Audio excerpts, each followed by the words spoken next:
Ikaduhang night market sa Cagayan de Oro City malampusong giablihan sa LGU. Nanawagan sab sila sa mga vendors nga ma-maintain ang kalimpyo sa lugar. Ani ang report.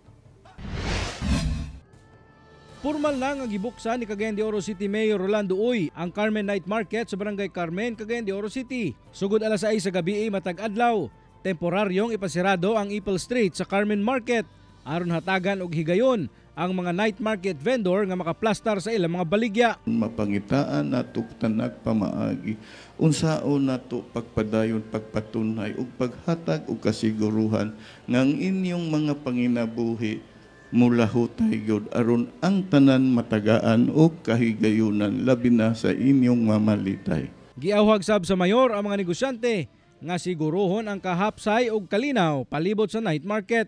Nagpahimangno sab kini sa mga night market vendor nga hipuson ang ilang mga basura ug iplastar kini aron dali ra makolekta paghuman sa ilang pagpaninda. Tabangi po ninyo ang pagmintinar sa atong kahusay ug kalinaw.